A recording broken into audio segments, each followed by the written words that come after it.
여러분 안녕하십니까? 뉴스라이브 문을 엽니다. 최근 홍대교회에서 100여 명, 서초구 사우나에서 80명 이상의 확진자가 발생하고 있습니다. 성가대 연습과 간식 섭취, 또 환기가 어려운 구조까지 비대면 예배와 환기 철저 등 최근 강조되고 있는 지침을 지켰다면 충분히 막을 수 있는 확산입니다. 강화된 방역 조치가 효과를 보기 위해서는 열흘 이상의 시간이 걸린다고 하죠. 규제가 아닌 자발적인 참여가 시급한 때입니다. 11월 25일 뉴스라이브 지금부터 시작합니다. 오늘의 헤드라인입니다. 마포구가 위탁 운영하고 있는 마포 농수산물시장의 현대화와 시장 관리를 위해 서울시 직영화를 요구하는 목소리가 높습니다. 온수동에 소재한 서울 럭비구장을 구로 유수지로 이전 설치하려는 계획에 대해 인근 주민들이 반대하고 있습니다. 목동 청년주택 건설에 중랑구의회가 공식적으로 반대 의사를 채택한 가운데 진보정당이 반대 철회를 요구하고 있습니다. 종점 방향이 나눠져 배차 간격이 길고 이동이 불편한 지하철 5호선 강동역 구간에 역사 직결화 사업이 추진됩니다.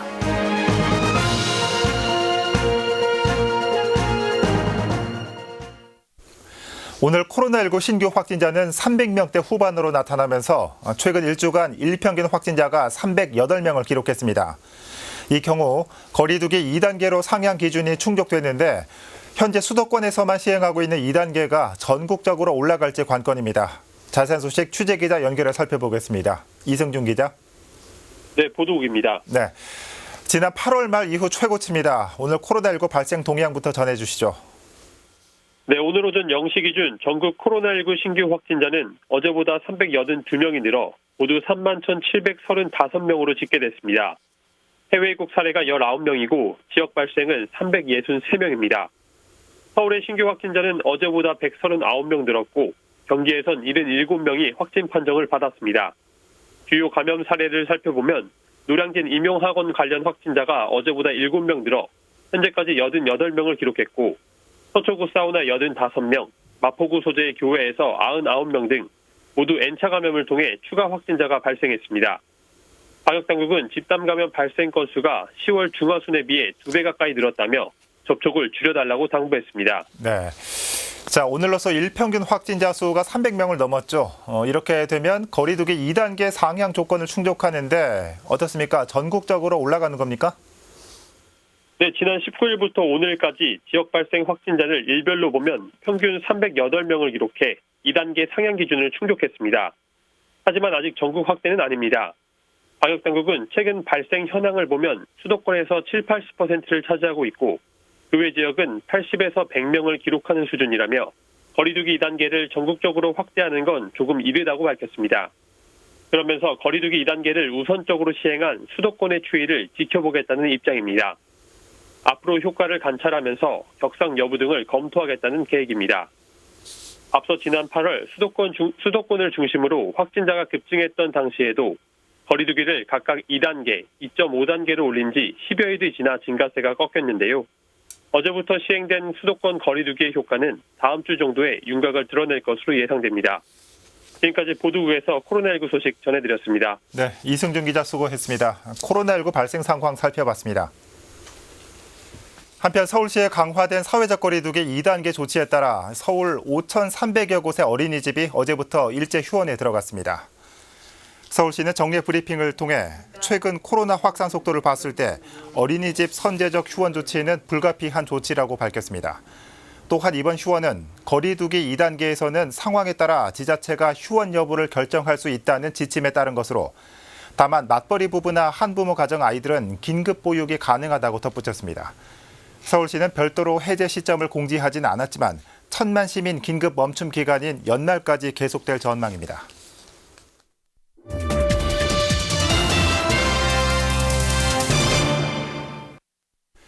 서울시 소유의 마포 농수산물시장은 현재 마포구가 위탁 운영 중입니다. 그런데 수익성을 우선하는 운영 행태와 노후된 시설 개선 미비 등을 이유로 서울시의 직영화를 요구하는 목소리가 제기되고 있습니다. 보도에 김동훈 기자입니다. 서울시 소유의 마포 농수산물시장. 지난 1998년부터 마포구가 위탁 운영 중에 있습니다. 지난 2018년 시가 시설 현대화 타당성 조사 용역을 진행했는데 시설 노후화가 심각하고 효율적인 시장 관리를 위한 전문성 필요, 공공성에 대한 역할 모색 등이 개선점으로 제기됐습니다. 하지만 이후에도 임대차 계약과 관련된 상인들과의 갈등 심화는 물론 노후시설 개선 미비 등의 문제가 개선되지 않고 있다는 지적이 제기됐습니다. 매년 20억 원가량의 이익이 발생하는데 10년 동안 시설 개선을 위해서 마포구에서는 고작 8억 1,400만 원을 투자한 것에 불과합니다. 공공기관이 공익성이든 다 망각한 채 그냥 영리 추구에 몰두해도 지켜보시기만 하시겠다 말씀인가요? 결국 이를 개선하기 위해선 시에서 직영화할 필요가 있다고 주장했습니다. 지난 6월 9일 우리 고 박원순 시장은 마포 농수산물시장을 방문하여 시 직영화, 시설 현대화를 상인들 앞에서 약속했습니다. 이후 농수산식품공사 검토 결과 노후 시설 개선과 시장 활성화를 위해서는 직영화하는 게 맞다는 의견을 서울시에 필요한 걸로 알고 있습니다. 하지만 시는 직영화 약속 등은 사실이 아니라는 입장입니다. 다만 문제가 되고 있는 부분들은 종합적인 검토가 필요하다고 밝혔습니다. 시의 직영화 방침이 수립된 적도 없고 당시 이제 지난 6월에 박원순 시장이 가셨을 때 직영화를 약속한 바도 없고요. 당초 사용 허가 목적이나 취지 이런 것들 고려도 좀 해야 될 거예요. 그리고 지역 사회에 미치는 영향 이런 것들을 좀 종합적으로. 서울시는 지난 2015년 이미 한 차례 마포 농수산물 시장의 환수를 계획했지만 지역의 반대 등으로 무산된 바 있습니다. 한편 내년 10월 시장 사용 허가 기간은 만료될 예정입니다. 딜라이브 서울경기 케이블 TV 김동훈입니다. 생태공원으로 활용되고 있는 구로 유수지에 럭비구장을 이전하려는 움직임에 지역민들의 반발이 거셉니다. 럭비구장 대체 부지로는 적절하지 않다며 대신 생태학습관과 주민 친화시설을 요구하고 있습니다. 보도에 이재용 기자입니다. 우리나라 최초의 럭비 전용 구장인 서울 럭비 구장입니다. 서울시는 12년 전 이 구장 일대를 특별 계획구역으로 지정하면서 단서 조항을 붙였습니다. 럭비 구장에 대한 대체 부지를 확보하기 전까진 해당 시설을 존치하고 개발을 유보한다는 내용입니다.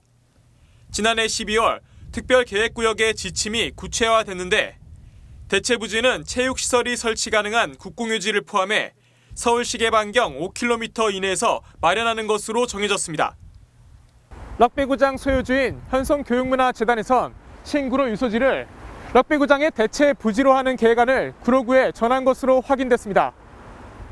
구로구는 현재 유수지의 본래 기능을 유지하면서 복합체육시설을 조성해 현송교육문화재단으로부터 기부 체납받는 안을 검토하고 있습니다. 향후 발생할 럭비구장 일대의 개발 이익을 구로구 내에 환원하겠다는 구상입니다. 다목적 실내체육관하고 다목적 구장, 그리고 농구장, 테니스장 등 생활체육시설을 조성 계획이고요. 공사비로는 한 150에서 200억 정도로 그냥 추산한 상황입니다. 예산이 충분하면은 가능하겠지만 국비라는 게 만약 이렇게 지원되는 사항은 아니지 않습니까? 하지만 인근 주민들은 유수지가 럭비구장의 대체 부지로 검토되는 것에 대해 반대하고 있습니다. 유수지는 공기 정화에 도움이 되는 공원이자 친환경적인 공간이 돼야 한다는 겁니다. 여기 있는 사람들은 그거 먹고 죽으라는 겁니까? 서부간선도로 지하 공사를 하면서 굴뚝이라고 일컬어지는 배연구를 만들어놨어요. 유해 공기들이 나오지 않는다고 아무도 장담할 수 없습니다. 럭비구장이든 다목적 구장이든 저희는 다 똑같습니다. 뭐가 들어오든 그 시설에는 이 동네 아이들을 위한 친환경적인 시설이 들어와야 됩니다. 주민들은 조만간 럭비구장에 대한 반대 서명서를 제출하고 해당 건을 담당하고 있는 시구 관계자와의 간담회를 요청할 예정입니다. 한편 구는 럭비구장과 관련된 도시관리 계획도 아직은 제출된 게 없다며 향후 관련 사업에 대한 계획이 수립되면 주민설명회 등을 열 예정이라고 밝혔습니다. 이 가운데 서울시는 온수역 일대의 지구단위 계획 재정비 용역을 진행하고 있습니다. 이르면 내년 상반기에 그 결과가 나올 것으로 보입니다. 딜라이브 서울경기 케이블 TV 이재용입니다. 지하철 5호선에는 종점 방향이 달라 배차 간격이 길고 이동에 번거로운 구간이 있습니다. 바로 강동역 구간인데요. 서울시가 이 구간을 손보기로 했습니다. 자세한 내용 태윤영 기자가 전해드립니다. 지하철 5호선 강동역입니다. 종점이 상일동과 마천동 방향으로 나눠져 있다 보니 번갈아 오는 지하철을 타야 해 배차 간격이 10분 이상 벌어져 있습니다. 강동역에서 상일동 방면 길동역으로 가기 위해서는 마천 방향 열차를 보내고 다음 상일동 방면 열차를 타야 합니다. 강남 지역과의 왕래도 번거로움이 따릅니다. 강동 지역에서 강남으로 가기 위해선 8호선 천호역에서 한 번, 2호선 잠실역에서 한 번 더 환승해야 합니다. 또 9호선과 3호선을 통해 강남으로 갈 때도 강동역에서 한 차례 환승이 필요합니다. 상일동하고 마천으로 두 가지로 나눠져서 그게 같은 5호선이라지만 거의 뭐 다른 호선처럼 환승하다시피 해야 돼서 뭐 3번 정도 진짜 환승하는 것처럼 기다려야 돼서 많이 좀 시간이 걸리죠. 결국 서울시가 해당 5호선 구간을 손보기로 했습니다. 구분다리역과 길동역, 둔촌동역을 하나로 연결시키는 게 핵심입니다. 이렇게 되면 강동 지역에서 9호선 올림픽공원역과 3호선 오금역까지 한 번에 갈 수 있어 강남 지역 접근성을 높일 수 있습니다. 국토교통부는 최근 이 같은 내용을 담은 서울시 도시철도망 구축 계획을 승인했습니다. 서울시는 현재 5호선 직교라 관련 사전 타당성 용역을 진행 중인데 이후 예비 타당성 조사까지 마치면 최종적으로 사업이 확정될 전망입니다. 기존에 2번 갈아탔던 것을 한 번으로 갈아탈 수 있고 이동 속도가 기존에 한 40-50분 걸렸었던 강남 이동을 지금 30분대로 줄일 수 있는. 이 밖에 9호선 추가 연장 노선도 조건부로 국토부의 승인을 받았습니다. 도시철도 9호선 4단계 노선과 광역철도 강일 미사 노선의 단절 구간으로 강일 미사 노선과의 사업 타당성 확보를 전제로 조건부 노선으로 승인됐습니다.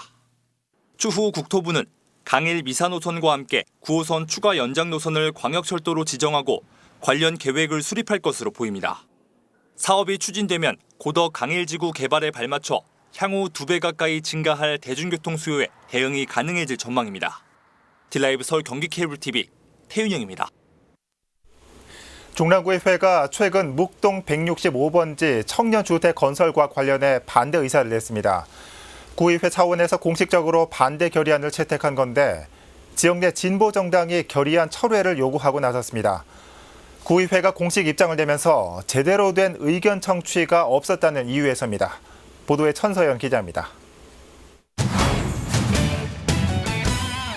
중랑구의회가 묵동 165번지 청년주택 반대 결의안을 채택한 건 지난 6일 장신자 의원 등 11명의 의원이 발의했고 안건에 대해 본회의에서 별다른 이견이 나오지 않아 그대로 통과된 것입니다.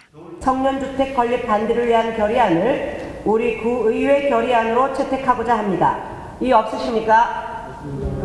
이가 없으므로 가결되었음을 선포합니다.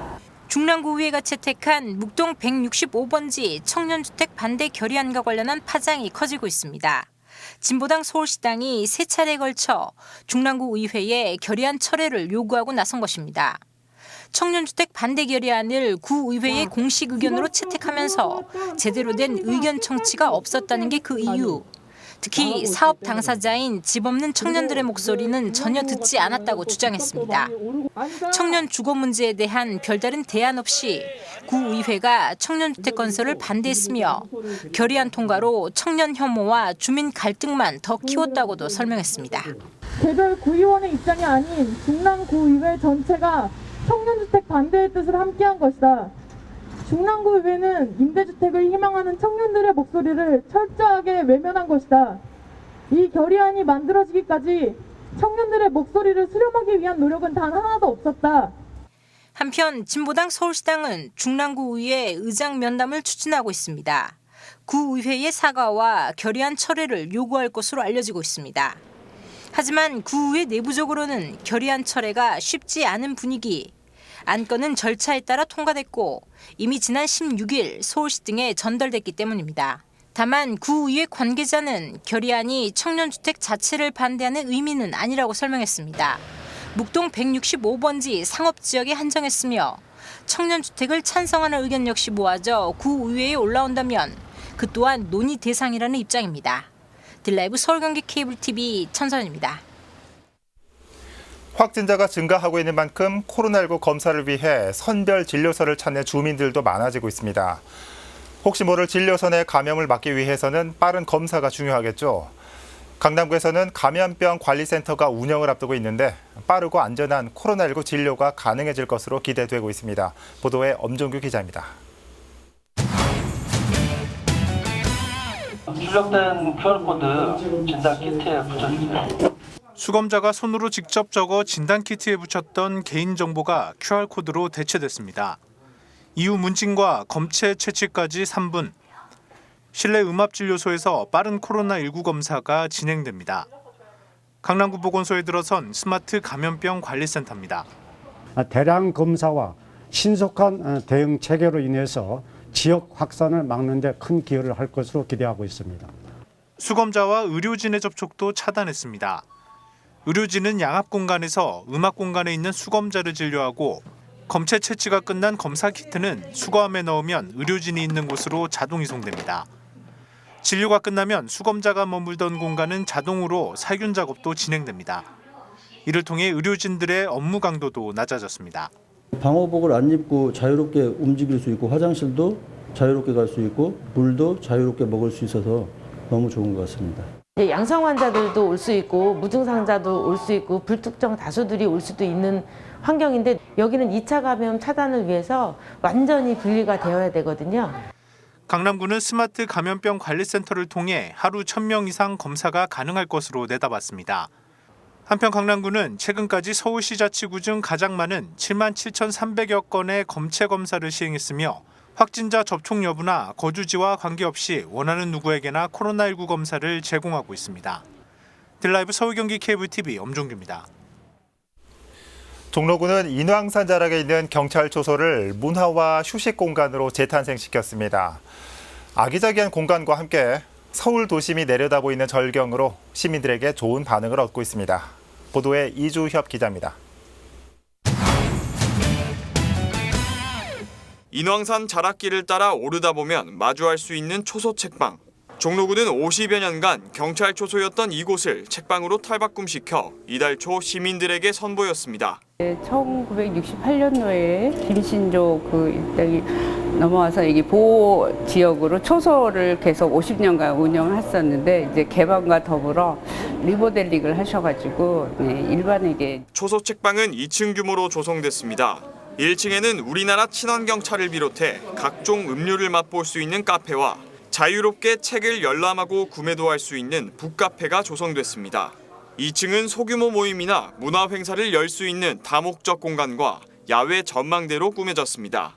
서울 도심이 내려다보이는 빼어난 전경과 함께 인왕산을 찾은 트레킹족의 휴식 공간으로 벌써부터 좋은 반응을 얻고 있습니다. 이 무무대에서만 경치를 즐겼는데요. 책방이 만들어지고 이 2층 테라스에 올라와서 이렇게 서울 경치를 바라보니까 너무너무 좋습니다. 어느 세계의 유수의 명소보다도 훨씬 더 좋은 장소인 것 같습니다. 이곳에선 앞으로 다양한 문화 프로그램도 펼쳐질 예정입니다. 작은 음악회라든가 또 시 발표회 뭐 여러 가지 프로그램이 있을 것 같습니다. 그리고 또 인문학 아카데미라든가 또 와인이라든가 영화 아카데미도 꾸밀 예정입니다. 전면 철거 대신 주변 환경을 해치지 않고 재생하는 방법으로 탄생한 초소 책방. 인왕산에 가봐야 할 이유가 하나 더 만들어졌습니다. 딜라이브 서울 경기 케이블 TV 이주협입니다. 서대문구가 지난해 야호 놀이터 1호를 개장한 데 이어 2호 놀이터를 조성했습니다. 25m 길이의 짚라인과 스페이스 네트 등 8,500여 제곱미터 면적을 알차게 꾸몄습니다. 보도에 조성협 기자입니다. 거미줄처럼 얽히고 설킨 10m 높이의 스페이스 네트입니다. 공포심을 느끼기에 충분한 높이지만 한 발 한 발 조심스레 발을 디디며 목표한 지점에 도달합니다. 바로 옆 25m 길이의 짚라인도 멋진 놀잇감입니다. 늦가을 추위는 아랑곳 아는지 오래 힘찬 도움닫기와 함께 공중으로 달려나가기 바쁩니다. 빠르고 소리 듣는 게 재밌어요. 또 올라와서 이렇게 하는 것도 재밌고 그냥 휙 하고 가는 것도 재밌어요 정말. 홍제동의 신기한 놀이터 2호가 개장했습니다. 지난해 개장한 1호 놀이터가 유아나 초등학교 저학년용이었다면 2호는 고학년들도 이용할 수 있도록 꾸몄습니다. 8,500여 제곱미터 용지에 스페이스네트와 짚라인 외에도 10m 길이의 모험 슬라이드와 숲속 놀이마당, 암벽 놀이대 등을 갖췄습니다. 민간 협치위원들께 정말 감사드립니다. 항상 모이셔서 이 놀이터를 우리 아이들에게 이렇게 얼마나 아름답게 또 재미있게 꾸며줄까 항상 의논하셔가지고 만든 이런 놀이터입니다. 그간 놀이터 용지는 눈살을 찌푸리게 했던 불법 쓰레기 투기 장소에 불과했던 만큼 이 같은 변화는 더욱 큰 의미가 있습니다. 다른 놀이터는 이쪽 밑에서 놀았어요. 그 위쪽은 쓰레기장이어서 놀 공간이 많지 않아서요. 최대한 많이 이용하려고 노력할 거예요. 서대문구의 대표적인 협치 특화 사업인 신기한 놀이터 조성. 구는 내년에 3호 놀이터 조성도 추진할 계획입니다. 딜라이브 서울경기 케이블 TV 조성엽입니다. 국토부의 도시철도망 구축 계획 승인으로 종로구에서도 평창동, 부암동 일대 교통 편의가 높아질 것으로 기대가 모아지고 있습니다. 강북 횡단선 전체 19개역 가운데 종로구에는 평창동과 상명대역이 생깁니다. 경전철이 완공되면 1호선과 경의중앙선, 분당선과 GTX, BC 노선 등의 도시철도로 환승이 가능해집니다. 평창동, 부암동 일대는 고질적인 교통체증 문제를 대체할 지하철 노선이 없어 교통 취약지로 꼽히는 곳입니다.